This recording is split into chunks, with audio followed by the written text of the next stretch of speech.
Viewers, so we will going to discuss about our constitutions, Indian constitutions.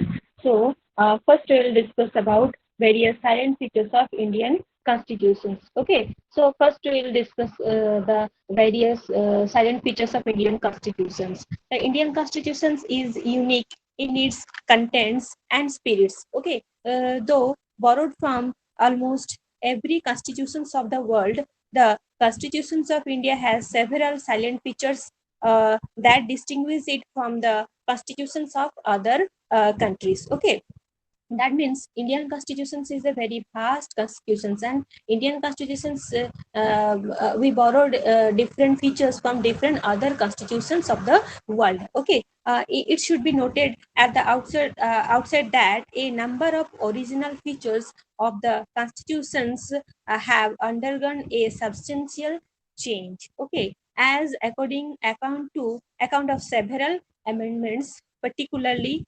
7th, 42, 44th, okay, like that. Okay, 73rd, 94 amendment, like this. Okay, in fact, the 42nd Amendment Act 1976 is known as mini constitution because in that amendment a lot of changes occurred in our Indian constitutions. Okay, due to some important and large number of changes made by it in various parts of the constitutions. Okay, however, in the Kesavananda Bharati case, the Supreme Court ruled that the constitutions or constituent power of Parliament under Article 368 does not enable it to alter the basic structures of the constitutions. Okay, so now we'll discuss about some various silent features of Indian constitution. So its first features is written constitutions. Constitutions are classified into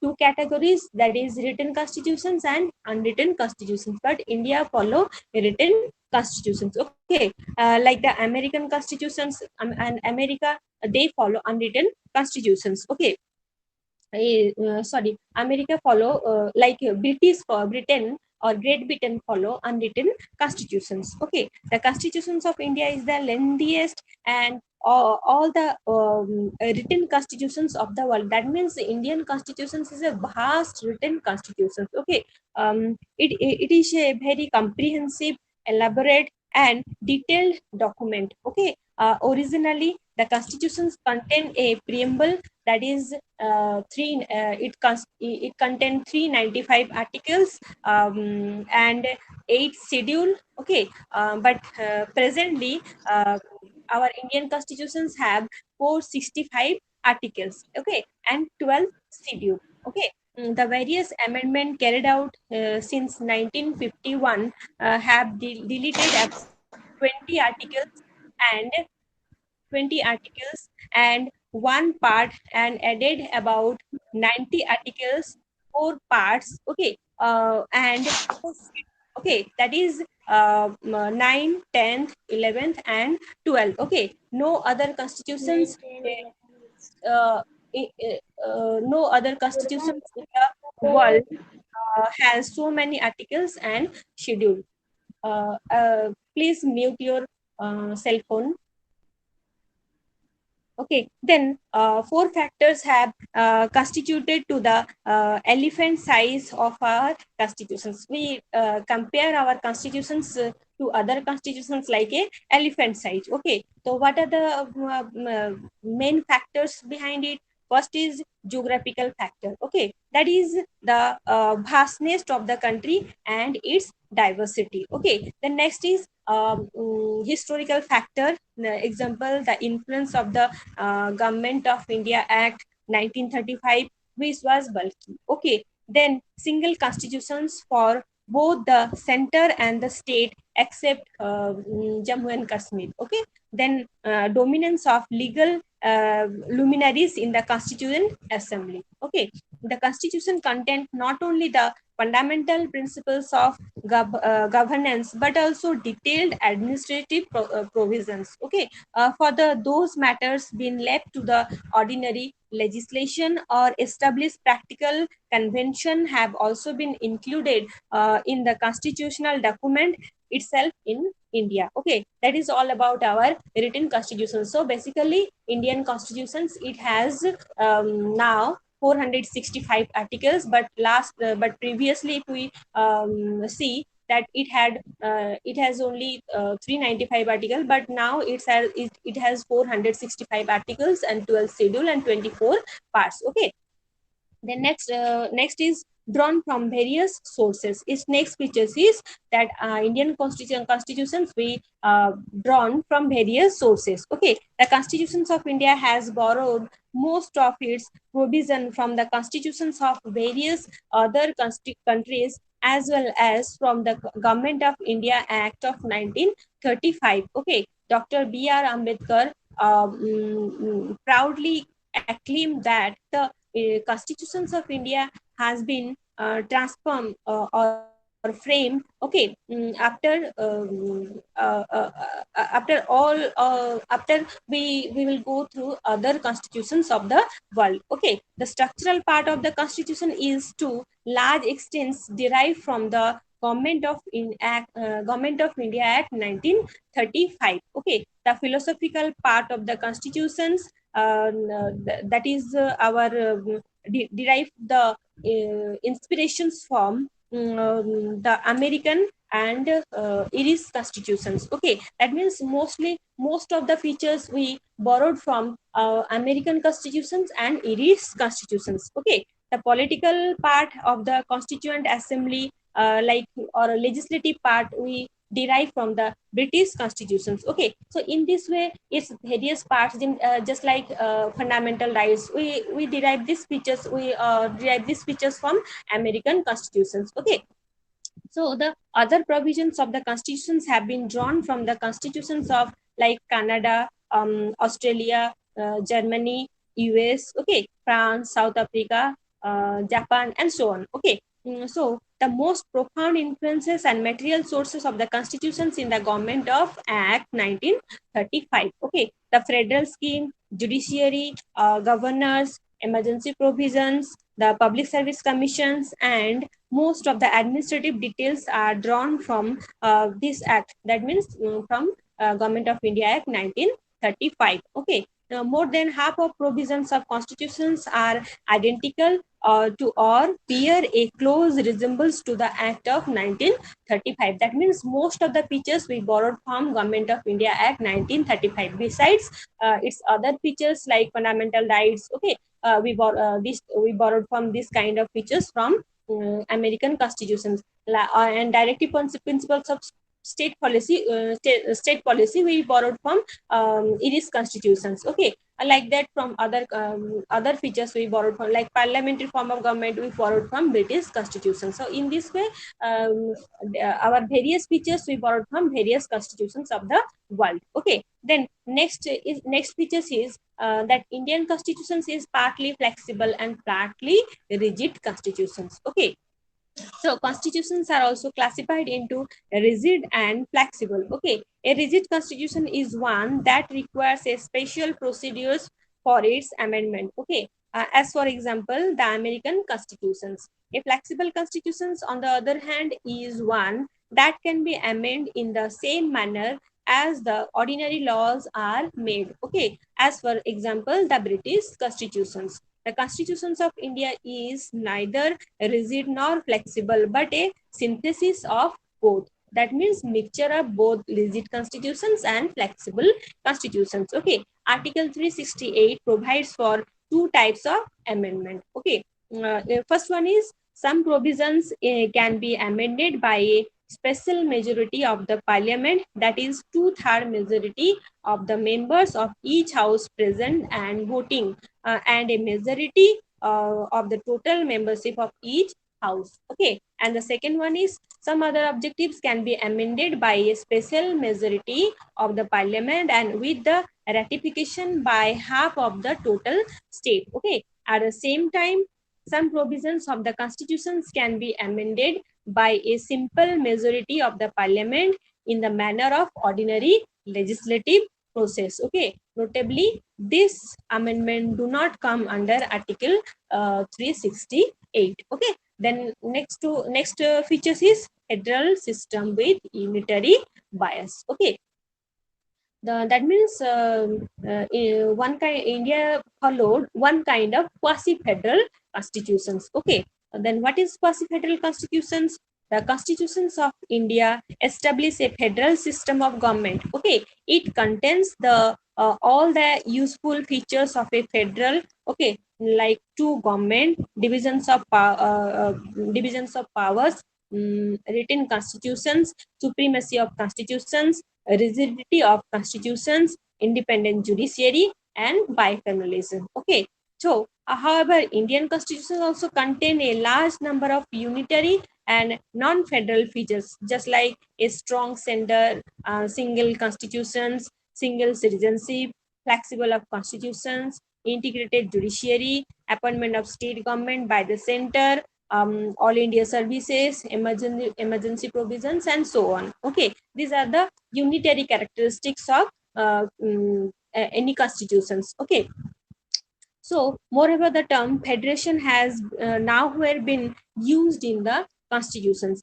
and Article 1 on the other hand describe India is a union of states. Okay, which implies two things. One, Indian federation is not the result of an agreement by the states. Okay, and two, no state has the right to cede from the federations. Okay, hence the Indian constitutions has been variously described as federal in form but unitary in spirit. Okay, then according to Casey, where they describe Indian constitutions is a quasi-federal state. Okay, and according to Maurice Jones, he described Indian constitutions is a cooperative federalism. Okay, and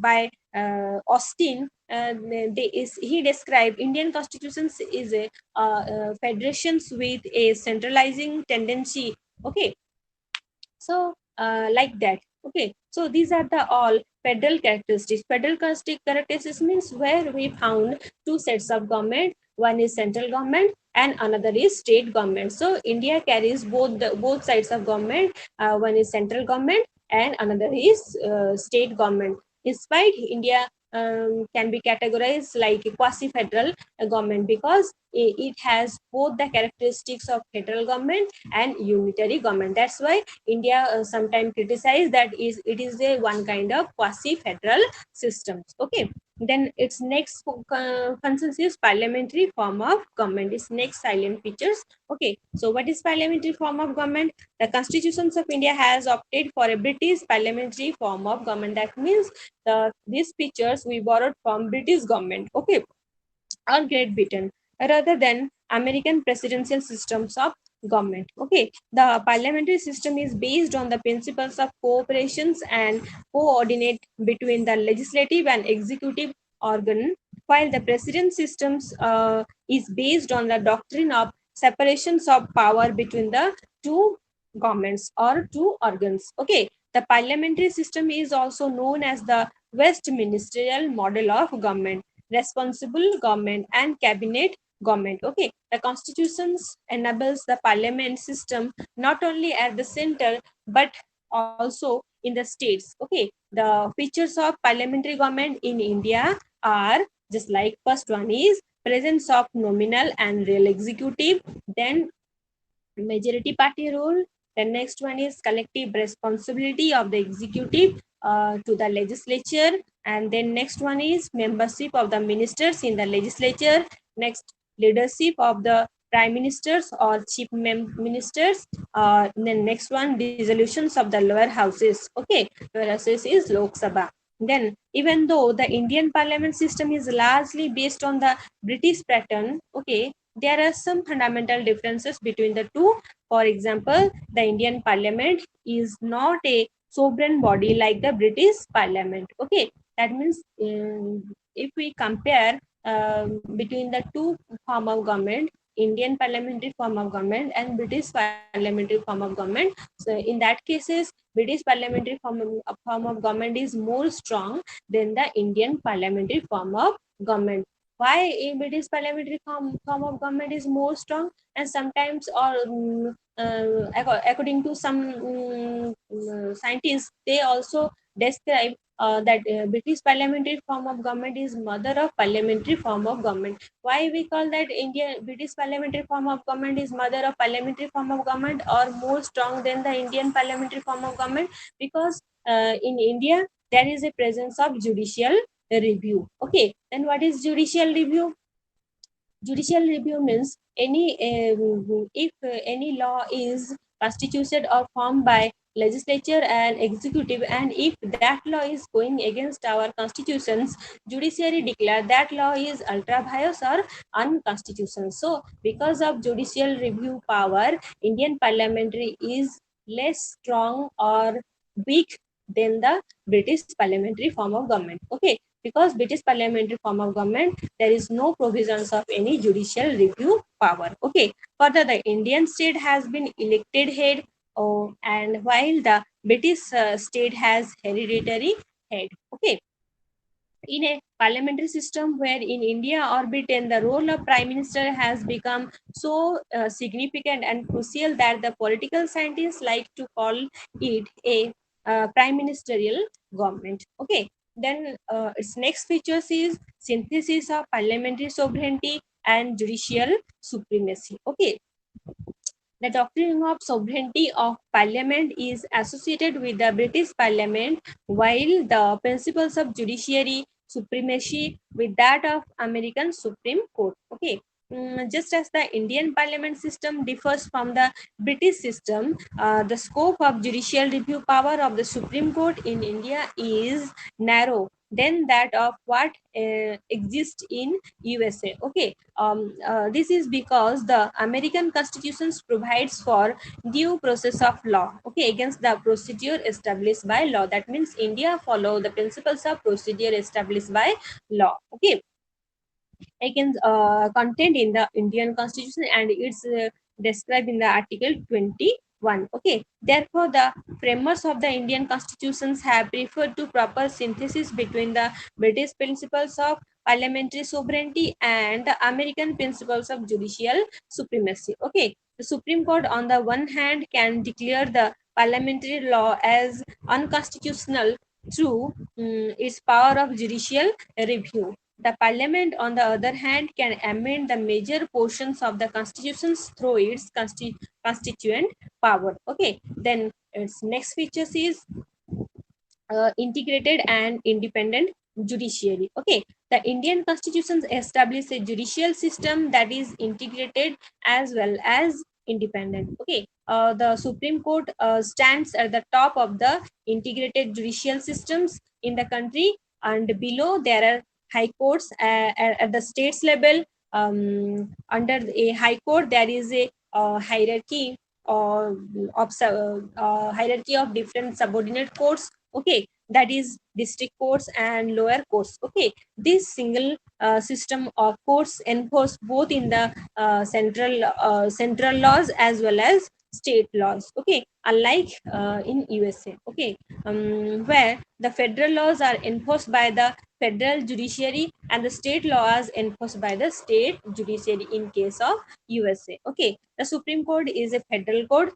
the highest court of appeal, the guarantor of the fundamental rights of the citizens. Okay, and the guarantor of the constitutions. Okay, hence the constitution has made various provision to ensure its independence, security of tenure of the judges, fixed service conditions for all the judges, all the expensive of the Supreme Court charge on the consolidated fund of India, prohibitions on discussions on the conduct of judges in the legislature, ban on practices after retirement. Okay, power to punish for its contempt vested in the Supreme Court, separations of the judiciary from the executive, and so on. Okay, this is all about integrated and independent judiciary. Then its next features is fundamental rights. Okay, uh, in part 3 of the Indian Constitution's guarantees 6 fundamental rights of the citizens, that is right to equality, a right to freedom, a right against exploitations, a right to freedom of religion, cultural and educational rights, and right to constitutional remedies. Okay, the fundamental rights are main for promoting the idea of political democracy. Okay, they operate as limitations on the tyranny of the executive and arbitrary law of the legislature. Okay, they are justiciable in nature, that is, they are enforceable by the courts for various violations. The aggrieved persons can directly go to the Supreme Court, which can issue the writs of like habeas corpus, mandamus, coherento, provision, and certiorari. Okay, for the protection or for the restorations of these rights. Okay, so however, the fundamental rights are not absolute and subjected to reasonable restrictions. Okay, further, they are not sanctioned and can be curtailed or replaced by the parliament through a constitutional amendment act. They can also be suspended during the operations of a national emergency, except the rights except article 20 and 21. Okay, so lastly, or after completions of this silent features, we detailedly discuss about what is fundamental rights. Okay, the next features is directive principles of state policy. According to Dr. B.R. Ambedkar, the directive principles of state policy is a novel feature, okay, of the Indian constitutions. They are enumerated in part 4 of the constitutions. Okay, they can be classified into 3 broad categories, that is socialistic principles, Gandhian principles, and liberal principles. The directive principles are meant for promoting the ideal of a social and economic democracy. Okay, they seek to establish a welfare state in India. However, unlike the fundamental rights, the directives are non-justiciable in nature. That is, they are not enforced by the courts or code for their violation. That means if your fundamental rights is violated, then you can go to Supreme Court. Okay, but if you violate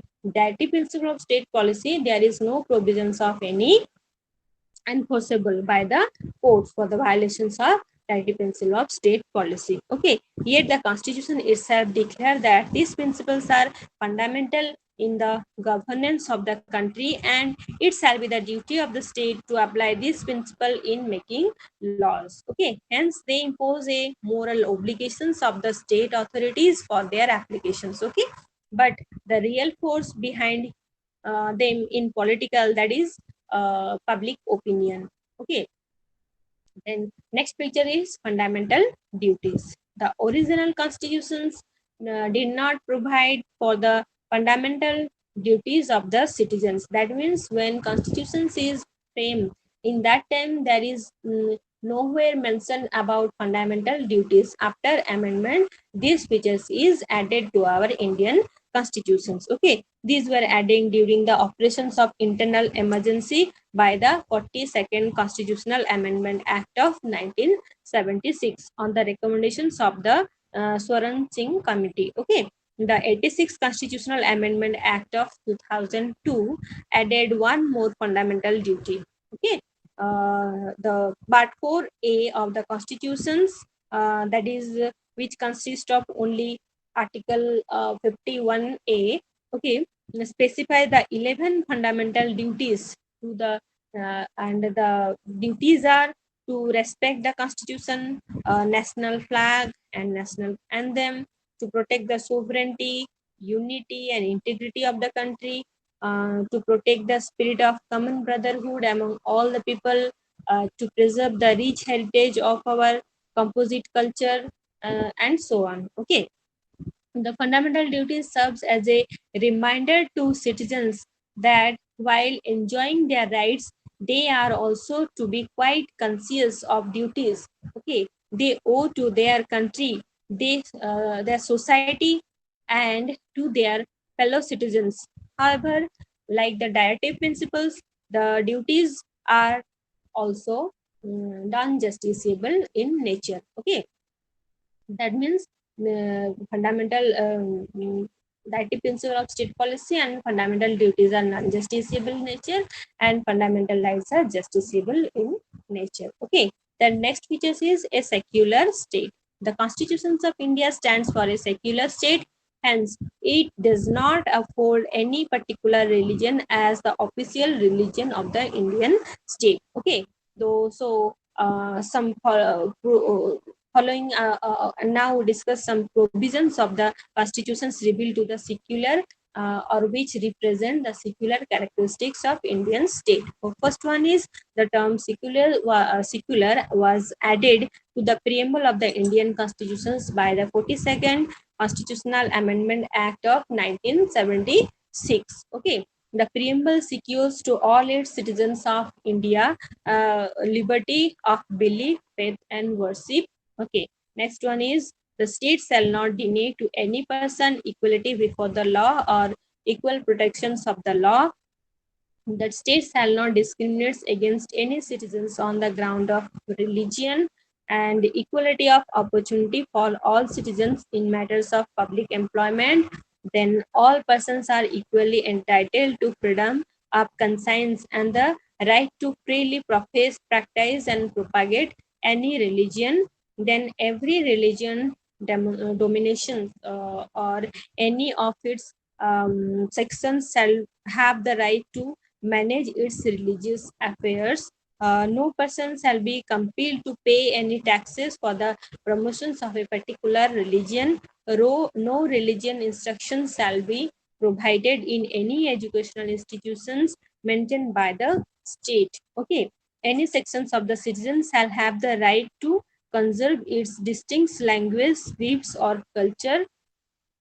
All minorities shall have the right to establish and administer educational institutions of their choices. And next one is the state shall endeavor to secure for all the citizens a uniform civil codes. Okay, so these are the various secular features of Indian constitutions. Then next features is universal adult franchise. Okay, the Indian constitutions adopts universal adult franchise as a basis of elections to the Lok Sabha and the state legislative assemblies. Every citizen who is not less than 18 years of age has a right to vote without any discriminations of caste, race, religion, sex, literacy, wealth, and so on. Okay, the voting age was reduced to 18 years from 21 years in 1989 by the 61st Constitutional Amendment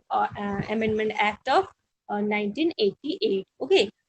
Then next feature says single citizenship. Okay, though the Indian Constitution is a federal and follow a dual polity, it provides for a only single citizenships. Okay, that is the Indian citizenship. Okay, in countries like USA, on the other hand, each person is not only a citizen of India but also a citizen of a particular states to which he or she belongs. Okay, but in case of India, they follow only on single citizenship procedures or that citizens of India. Okay, thus he owns allegiance to both and enjoy dual sets of rights, one conferred by the national government and another by the state government in case of USA. Okay, in India, all citizens, irrespective of the states in which they are born or reside, enjoy the same political and civil rights of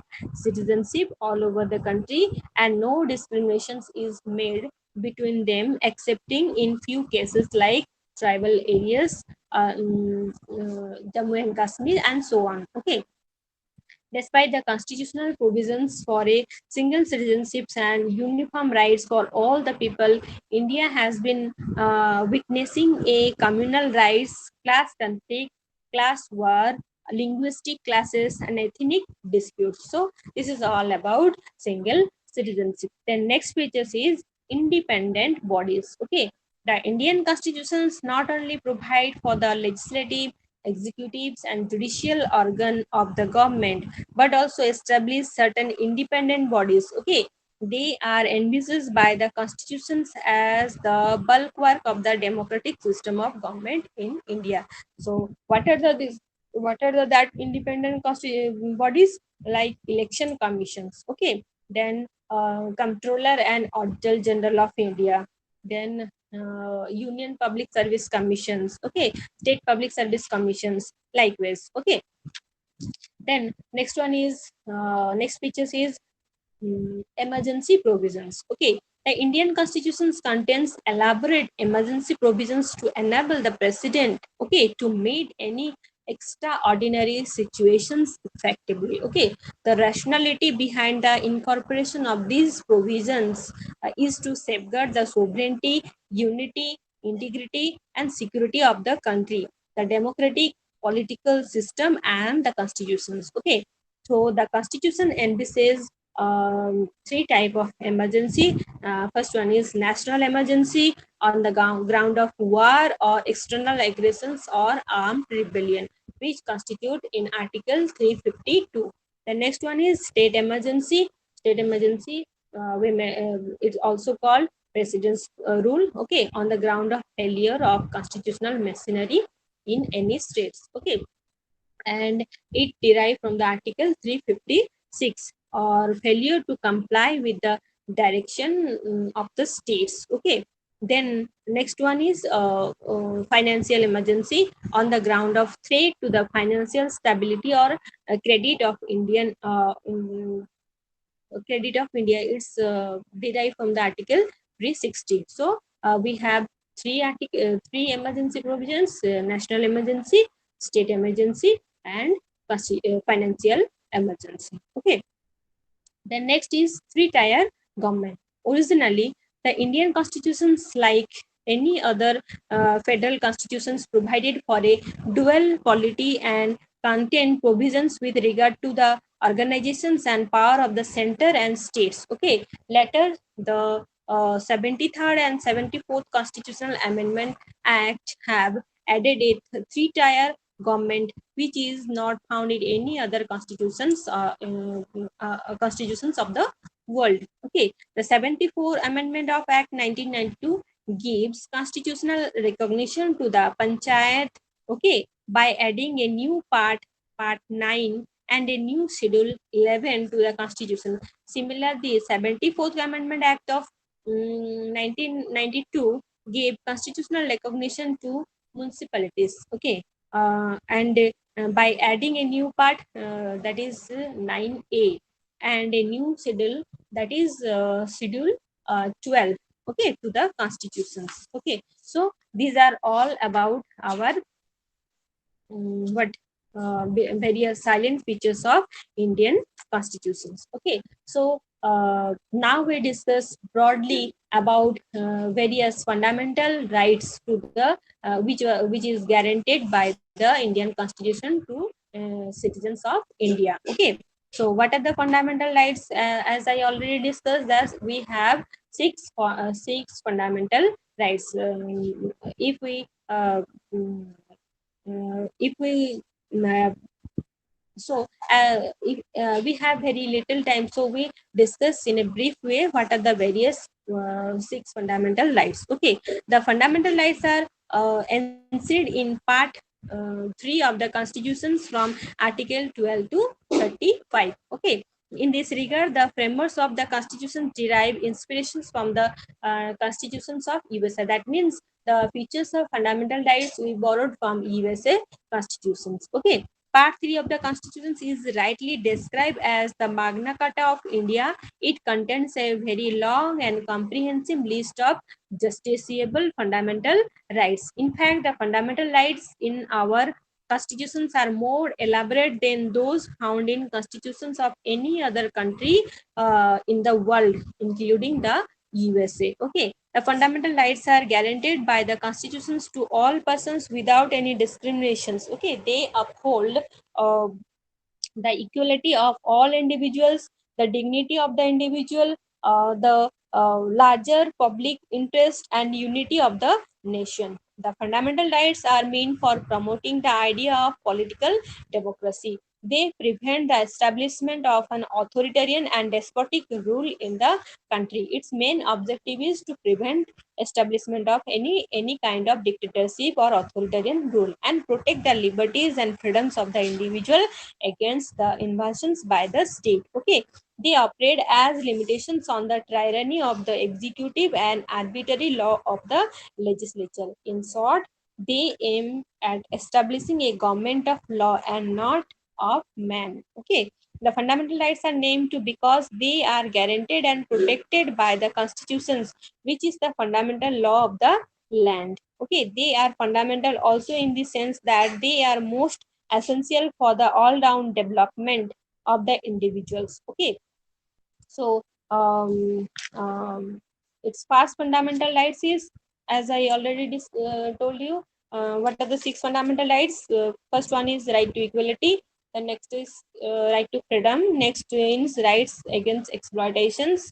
Then right to freedom of religion. Then cultural and educational rights, and next one is right to constitutional remedies. So first we will discuss about right to equality, okay, which constitutes article 14 to 18. So first one is equality before law and equal protections of law. Okay, article 14 says that the state shall not deny to any person equality before the law and equal protections of the law within the territory of India. Okay, these provisions confirm right on all persons, whether citizens or foreigners. Okay, moreover, the word persons is include legal persons. That means statutory corporations, companies, registered societies, or any other type of legal persons. That means in the eyes of law, all are equal. That is all about our article 14. Okay. Then next articles is article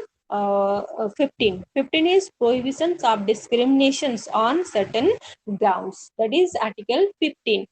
Article 15 provides that the state shall not discriminate against any citizens on ground in only of religion, race, caste, sex, or place of birth. Okay, so the two crucial words in these provisions are discriminations and only the word discriminations mean to make an Abha's distinctions with regard to our to distinguish unfavorably from others. That means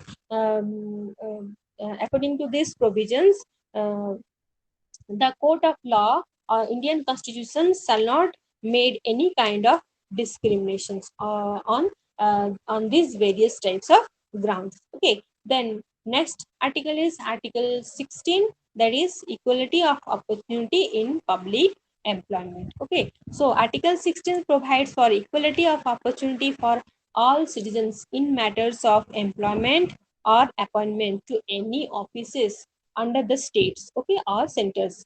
So citizens can be discriminated against or be ineligible for any employment or office under the state on grounds of any religion, caste, sex, descent, so place of birth or residence. That means, according to these articles, there is a equality of opportunity. That means in public in state governments, in under the state government services or central government services, there is no discriminations between any kind of on the basis of caste, religion, place of birth. Okay, then the next one is which is article 70. It's constitute abolitions of untouchabilities. Okay, so article 70 abolishes untouchability and forbids its practices in any form. Okay, so the enforcement of any disability arising or out of untouchability shall be an offense punishable in accordance with law. Okay, that means we should abolish the principles of untouchability. Okay, then next one is article 18, that is abolition article 18, which constitutes abolitions of titles. Okay, so article 18 abolishes titles and makes four provision in this regard. What are the four provisions? First one is it provides the state from conferring any title except a military or academic distinctions on anybody, whether a citizen or a foreigner. Okay. The next is it prohibits a citizen of India for accepting any title from any foreign states. Next one is a foreigner holding any office or profit or trust under the state cannot accept any title from any foreign states without the consent of the president. Okay. Then no citizens or foreigner holding any office of profit or trust under the state is to accept any present enrollments of offices from or under any foreign states without the consent of the presidents. Okay, so this is about all about Article 18. So article right to equality from Article to 14. Then next is right to freedom. Right to freedom constitutes Article 19 to 22. Okay. So its first article is Article 19. So what is Article 19? Article 19 guarantees to all citizens the six freedom. And what are the six freedoms? First freedom is right to freedom of speech and expressions. Okay. Next one is right to assemble peacefully and without arms. Okay. The next is right to form associations or unions or cooperative societies. Next one is right to move freely throughout the territory of India. Okay. The next is right to reside and settle in any part of the territory of India. The next one is right to practice any profession or to carry on any occupation, trade or business. So this is all about Article 19. Okay. Then what is Article 20? Article 20 is protections in respects of convictions of offices. Okay, protections in respects of convictions or offices. Okay, Article 20 grants protections against arbitrary and excessive punishment to an accused persons. Okay, whether citizens or foreigner or legal persons like a company or a corporations. Okay, it contains three provisions in these directions. What are the three provisions? First one is no ex post facto law. Okay, next is no double jeopardy. Okay, the next is no self incriminations. So these are the all provisions of Article 20. Okay, then Article 21. Okay, Article 21 is protections of the life and personal liberty. Okay, so Article 21 declares that no person shall be deprived of his life or personal liberty except according to procedure established by law. Okay, this right is available to both citizens and non-citizens. Okay, then this is Article 20. Okay, then what is Article 21A? Article 21A is right to education. Okay, so Article 21A declares that the state shall provide free and compulsory education to all children of the age of 6 to 14 years in such a manner as the state may determine. Okay, thus these provisions makes only elementary educations a fundamental right and not higher or professional educations. And these provisions is added by 86th Constitutional Amendment Act 2002. Then next article is Article 22, and Article 22 is protection against arrest and detention. Okay, Article 22 grants protection to person who are arrested or detained. Okay, detention is of two types, namely punitive and preventive. Okay, detection can be categorized into two categories: punitive and preventive detentions. That is Article 22. Okay, then it's all about Article right to freedom, that is Article 19 to 22. The next right is right against exploitations, and and it contains Article 23 and 24. Then what is Article 23? Article 23 prohibits traffic in human being, beggar or other similar form of forced labor. Okay, any contraventions of these provisions shall be an offense punishable in accordance with law. This is Article 23. Okay. Then what is Article 24? Okay, prohibitions of employment of children in factories. Okay, that is Article 24. Prohibits the employment of children below the age of 14 years in any factory. Okay, mines or other hazardous activities like constructions work or railway, but it does not prohibit their employment in any harmless or innocent work. Okay, this is Article 24.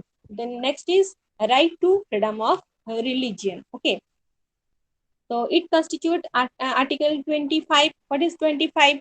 25 says that all persons are equally entitled to freedom of conscience and right to free profess, practice, and propagate religion. These implications of these are like freedom of conscience, right to profess, right to propagate, okay, and right to practices. So this is Article 25. Then it also constitutes Article 25 to 28. Okay. So what is Article 26? 26 is freedom to manage religious affairs. Okay. So Article 26, every religion's denominations or any of its sections shall be the following rights. So what are the following rights? First one is right to establish and maintain institutions for religious and charitable purposes. Then right to manage its own affairs in matters of religion. The next one is right to own and acquire movable and immovable property. And next one is right to administer each property in accordance with law.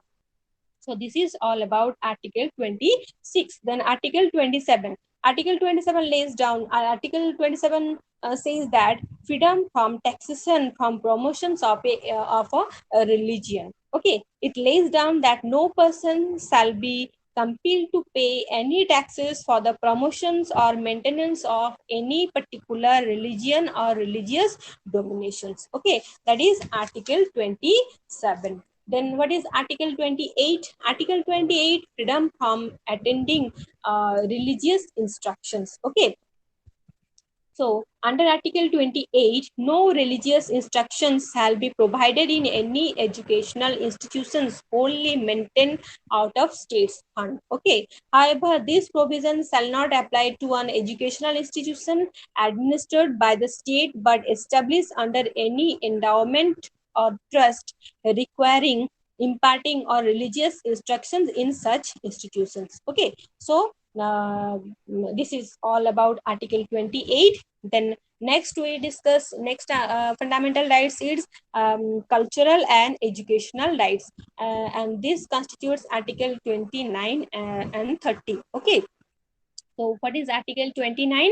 Article 29 is protections of interest of minorities. Okay. Article 29 provides that any sections of the citizen residing in any part of India having a distinct language, script, or culture or of its own shall have the right to conserve the same. That is Article 29. Then Article 30. 30 is right to minorities to establish and administer educational institutions. Okay, that is Article 30. Then we go for next article, next fundamental rights, that is right to constitutional remedies, which constitute Article 32. Okay, so in Article 32, mere declarations of fundamental rights in the constitutions in meaningless. Okay, that means under this article we can go through the Supreme Court for the protections of fundamental rights by issuing different kinds of writs. What are the writs? The writs are habeas corpus, warranto, certiorari, and provisions. So by applying these three kinds of writs, we can go to the court for the protections of fundamental rights under Article 32. Okay.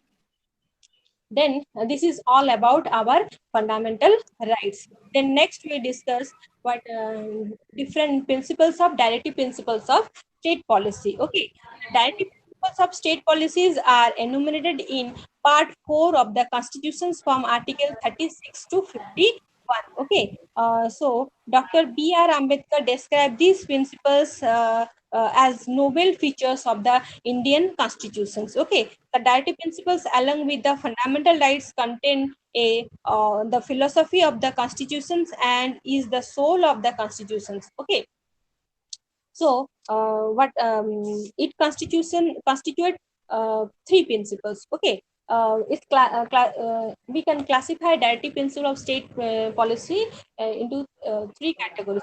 First one is socialistic principles, and second one is Gandhian principles, and third one is liberal intellectual principles. So, what are the socialistic principles? Its first principles is to promote the welfare of the people by securing a social order permitted by justice, so social, economic, and political. Okay, and to minimize inequalities in income status, facilities, and opportunities. Then next one is to secure the right to adequate means of livelihood for all citizens. Okay, it constitutes Article 30, 39. Okay, then Article 39A is all about to promote equal justice and to provide free legal aid to poor. Okay, then Article 41 to secure the rights to work, to education, and to public assistance in cases of unemployment, old age, sickness, and disablement. Okay, then next one is Article 42 to make provision for just and human conditions of work and maternity. Okay. Article 43 to secure a living wages, a decent standard of life, and social and cultural opportunities for all workers. Okay. So then next is Article 43A, that is to take step to secure the participations of workers in the management of industries. That is Article 43A.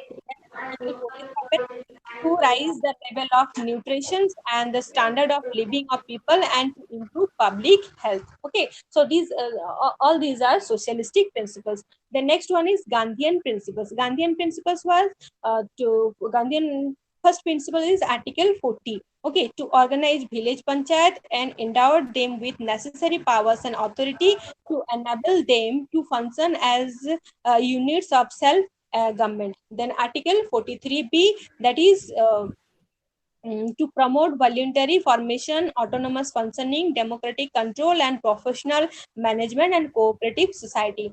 Then Article 43 to provide cottage industries on an individual or cooperation basis in rural areas. Then Article 46 to promote the educational and economic interest of SC and ST and other weaker sections of the society and to protect them from social injustice and exploitations. Okay, then Article 47 to prohibit the consumptions of intoxications, drinking, and drugs which is injurious to health.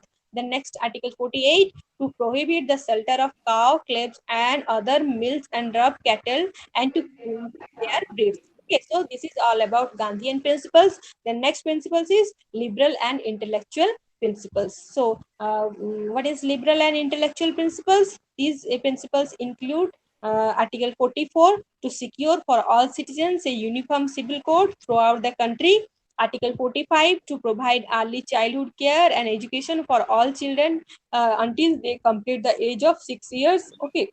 Then Article 48 to organize agriculture and animal husbandry or modern and scientific lines. Then Article 48A to protect and improve the environment and to safeguard for forest and wildlife. Then Article 49 to protect monuments, places, and objects of artistic and historic interest which are declared to be national importance. Then Article 50 to separate the judiciary from the executive in public service of the state, and Article 51 to promote international peace and security and maintain just and honorable relations between nations to foster respect for international law and treaty obligation and to encourage settlement of international disputes by arbitrations. Okay, so these are all about directive principle of state policy. Okay, then next we go through our next chapter, that is fundamental duties. What is fundamental duties? Through the rights and duties of the citizens are correlated and inseparable.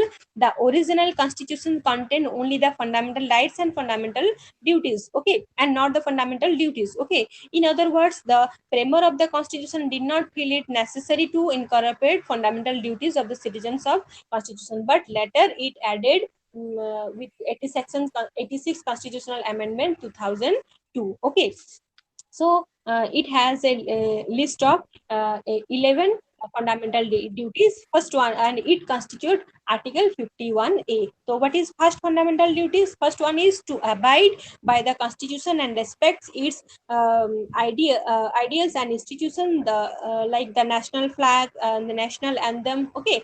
The next one is to cherish and follow the noble ideas that inspired the national struggle for freedom. The next, to uphold and protect the sovereignty, unity, and integrity of India. The next, to defend the country and render national service when called upon to do so. The next one is to promote harmony and the spirit of common brotherhood among all the people of India, transcending religious, linguistic, and regional or sectional diversities, and to renounce renounce practices to the dignity of women. The next one is to value and preserve the rich heritage of the country, composite culture.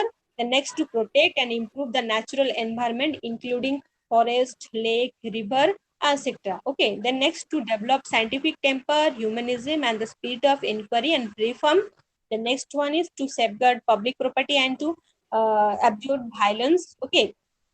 And the next was to strive towards excellence in all spheres of individual and collective activities, so that the nation constantly raised to higher levels of endeavor and achievements. And last one is to provide opportunities for education to his children or what between the age of 6 to 14 years. Okay, this duty was added by the 82nd Constitutional Amendment Act 2002. So this is all about our fundamental duties. Okay, so today we cover both chapter, that is different features of Indian constitutions, fundamental rights, directive principle of state policy, and fundamental duties. So now, if you have any doubt, then as soon as possible you can ask me.